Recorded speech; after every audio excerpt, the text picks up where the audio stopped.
I didn't report what happened to me because the paramedics that came to get me from the venue treated me as if it was my own fault. I want people to be aware of what spiking is, but I also want people that have been spiked to be empowered to share their stories.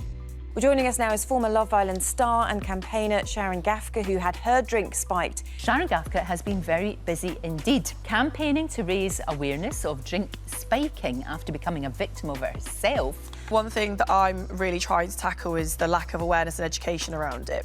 So tell me about your experiences in being spiked. I was out celebrating a friend's birthday. We were having lunch at a very normal spot that we've been to. The last drink I had was actually the last memory I've got between that and regaining consciousness in A&E. All I remember was seeing 4 white walls, a white ceiling with 3 drips attached to me. I was covered in blood, vomit, urine. I had none of my personal possessions with me. Because of COVID, I didn't have a friend, so I actually didn't know if there was an accident and all of us were in hospital or if it was just me, until I got discharged and was given to a friend in the waiting room. We had to take an Uber home and I was just told to sleep it off for the rest of the evening. Your experience, sadly, isn't unique.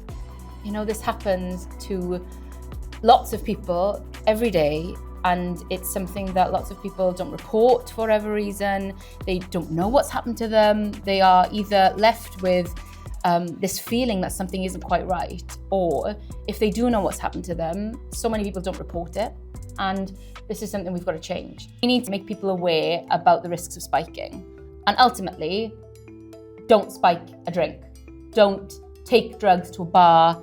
Don't think about doing this. This shouldn't be on us as individuals to have to keep ourselves safe if we're going out to having fun. We should be focused on going out there, having fun, meeting new people, making new friends. Yeah, I think that it's really hard to give advice to people without it coming across as if it's victim blaming or victim shaming. And I think that for me, in my particular scenario, the biggest piece of advice, or the things that potentially stopped anything else happening to me, were that when you go out with groups of people, you need to make sure you come home with those people, or if someone's going out somewhere else, you know that that person is going somewhere else with their own consent. Being aware of your surroundings is super important. Like, my friends knew straight away that I was missing from the table within the first 10 minutes. And that was really crucial to me getting the healthcare that I needed.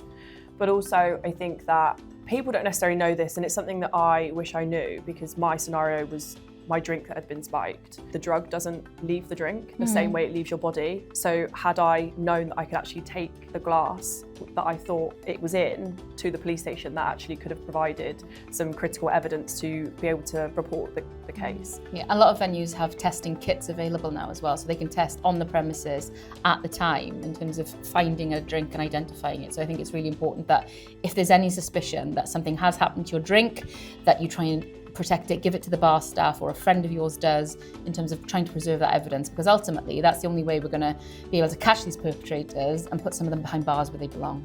The victim shaming around it is part of the reason why people are so reluctant to talk about it, and I think that that's why I've kind of taken that on. You can say what you want to me, because I know it's not my fault, but as long as the university freshers or the people that I go out and speak to know that it's not their fault, then that I feel like we're doing something right, or we're going in the right direction.